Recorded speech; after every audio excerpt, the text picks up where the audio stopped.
So right now in the United States, it's kind of a scary time for reproductive rights. Alabama is poised to put into place one of the most restrictive abortion bans in the country. It prohibits nearly all abortions at every stage of pregnancy.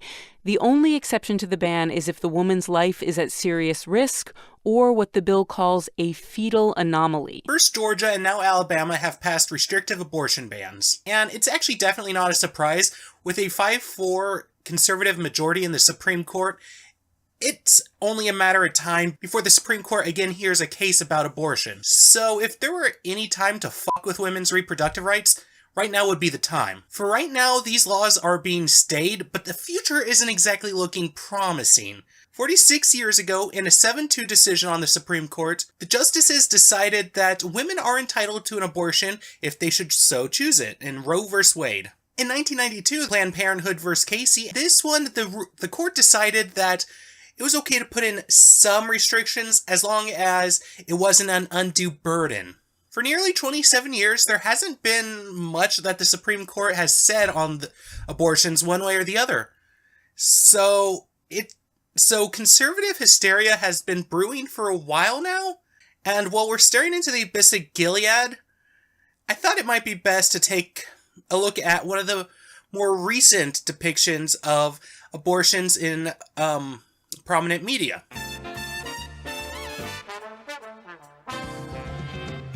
Now, to be perfectly honest, I haven't really been into Family Guy for a few years. I mean, the show does have the occasional good episode, but all in all, the show is just, well, it's just craptastic. And it's just super duper problematic. You on your way to algebra? Yeah, I'll see you there.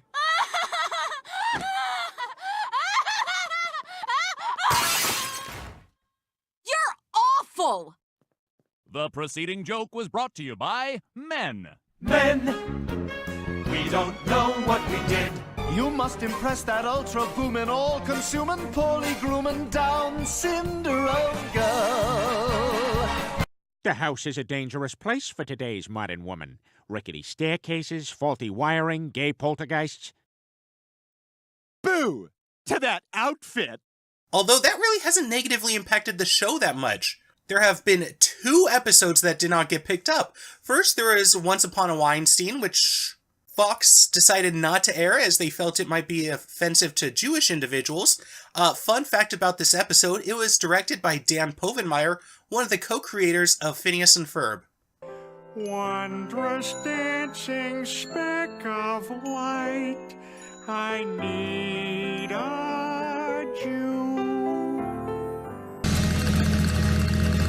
It's a Mexican Jewish cultural festival. Mexican Jewish cultural festival. The other episode, this time not being picked up by either Adult Swim or Fox, was Partial Terms of Endearment. It would air in the UK, but in the United States market, it did not air, and the show marketed this as the banned Family Guy episode. It wasn't banned, it's just that no US market picked it up. Now, the reason that neither Fox nor Warner Media would pick up this episode is that it deals with abortions. Before we really talk about anything that the episode brings up, first and foremost, let's just go through the plot. The episode opens with Lois and Peter attending Lois's college reunion, and while there, Lois meets up with her ex-girlfriend, Naomi. Naomi goes on to solicit Peter and Lois for a favor, and, well, Peter thinks Naomi is proposing a threesome. Diz, I came here hoping to run into you. Really? Well, that's nice. You see, I'd like to propose something to you and your husband. Oh my God. I'm dreaming. I'm dreaming right now. But when she and her husband come by, the two find out that actually the couple wanted to solicit Lois to carry their baby for them. Gonna get this orgy started or what? What? We are running out of time. Are we going to get this orgy started or what? Oh my God, you thought that's what we were here for? We were wondering if you would be our surrogate. After some reluctance, Lois agrees to be their surrogate parent. After Lois is impregnated via in vitro fertilization, the couple die in a car accident. We interrupt this program for a breaking news story. A devastating pileup on I-95 has injured 8 people and killed 2 others. Naomi and Dale Robinson were pronounced dead on arrival at Quahog Hospital. Facing the possibility of becoming a mother again and the financial hardships that the child would bring, Lois decides to go to a local abortion clinic to talk with a doctor, get, all her details laid out. Perfectly natural, Mrs. Griffin, and you should ask as many questions as you can before you decide. While there, Lois does decide to go on with the process. Outside of the clinic, Peter, who for whatever reason came along, he meets a couple of abortion protesters, and they get him with their propaganda. If you have a few moments, I'd like you to watch this video presentation. Yeah, I got a few minutes. My wife's getting an abortion. Hello, friend. I hear you're contemplating having an abortion. But before you do, remember, science has proven that within hours of conception, a human fetus has started a college fund and has already made your first Mother's Day card out of macaroni and glitter. Aww. But don't take my word for it. Just ask my little friend Ziggy. Hi, I'm Ziggy the Zygo. I'm looking forward to being an active member of your community. Can I hug you?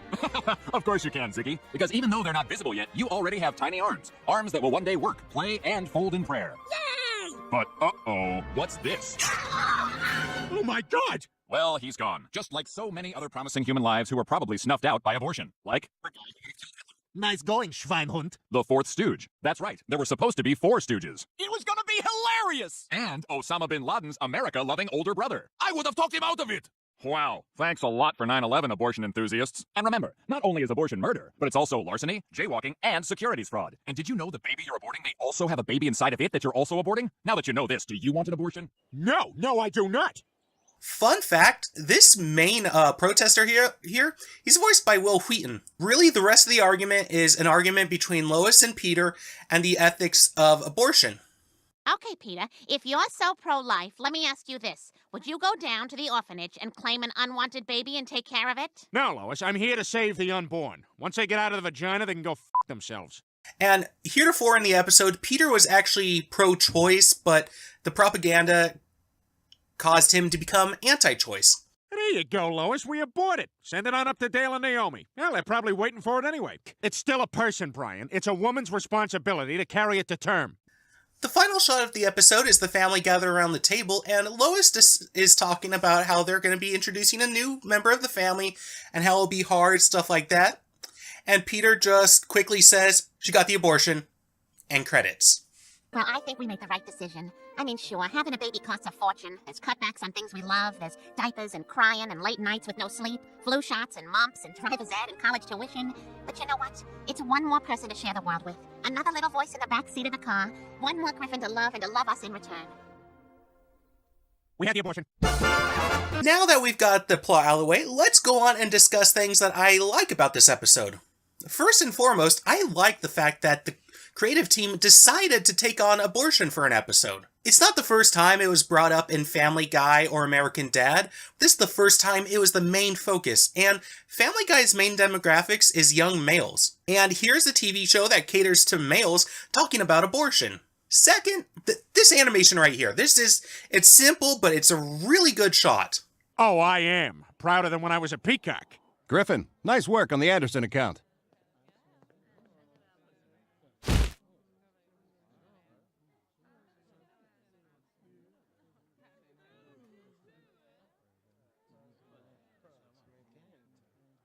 Third, well, there's some jokes that absolutely land. One memorable scene is Peter in trying to cause Lois to get a miscarriage. That's one problem. Peter tries to get her to miscarriage, trying to, take away her choice with her body and all that. But there's one scene where it's like a Wile E. Coyote Roadrunner thing, and it's just an homage to old school Looney Tunes. And although this next joke is, again, one of those ones about trying to cause Lois a miscarriage, I absolutely love this line. Lois, I bet I can drink more bleach than you. Just the way it's said, just everything, it's just sudden. It's what the hell? And this is the first thing we really hear after that long Roadrunner Wile E. Coyote scene. This bleach line just gives me a hearty guffaw. There are problems, however. As may be expected in a Seth MacFarlane show, this is misogynistic. Yeah, Mom, you get crazy when you're pregnant. Mom, I can't find my jacket.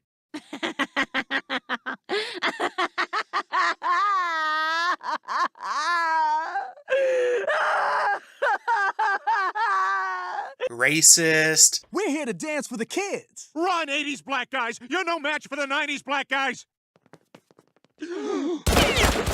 Nationalistic. This is a life-altering choice. You know, like an Italian choosing to get glasses. Okay, read the third row down, please. Hey, hey, oh, hey, oh, oh, hey! Ableist. Odds are that baby's gonna be chromosomally damaged like those cats you see in the Special Animal Olympics. Homophobic. Just all that kind of stuff and more. And it's just, It's a Seth MacFarlane program. What do you expect? And I know Seth MacFarlane isn't really a writer on his shows anymore, but he is the main common denominator in all his shows. If it is that he is hiring a bunch of people that write like this, then the problem becomes he hires a bunch of people like this and is complacent in all the problematic stuff. If he didn't agree with it, he has some sway over his productions. We saw your boobs. We saw your boobs. In the movie that we saw your boobs. And just while we're here, what's up with Family Guy calling out anti-Semitism? Like, it's not a bad thing that they call out anti-Semitism, but Family Guy's pretty anti-Semitic. First, I have to read you the Miranda rights for Jewish people. You have the right to remain silent, even though you won't. You have the right to infer an insult where none was intended. What's that supposed to mean? You have the right to a lawyer who you are probably related to. It's one of those, glass house things. I want to know what the best thing about this episode is, though. The messaging. The doctor in the clinic, all knowledgeable and level-headed, and all the abortion protesters are... well, they're nutcases. And although their propaganda seems so ridiculously over the top, this stuff right here... like so many other promising human lives who were probably snuffed out by abortion. Like the guy who would have killed Hitler. Nice going, Schwein. That reminds me of, the people, oh, maybe the person that cures cancer has been aborted. It's like, just shut the hell up. This is basically the same argument. And what about this line right here? Science has proven that within hours of conception, a human fetus has started a college fund and has already made your first Mother's Day card out of macaroni and glitter. Again, it's over the top, but it reminds me of how in Indiana, they make women look at ultrasounds of the fetus and listen to the heartbeat if one is present before they abort, trying to guilt trip them, which is the same thing that this does. Again, it is a little over the top, but... well, sometimes that's what satire does. It just is over the top to make a point. I mean, in A Modest Proposal, you have Eat the Children. In this, macaroni cards. Honestly, as for the abortion subject matter, this episode should not be controversial. It's problematic for many reasons, but the one thing this episode does get right is how it talks about abortion. There is no reason abortion should be illegal. It is not murder. A fetus is a lump of cells. Without a host, it will die. If this were any other kind of being, this would be defined as a parasite. One of the more common reasons abortion is argued against is religious rights. America is not, nor was it ever planned to be, a theocracy. Yes, those early immigrants into America were often Christian, but they were seeking religious freedom. A theocracy would not be a religiously free place. And there are so many that want America to just simply be a Christian nation. But what is a Christian nation?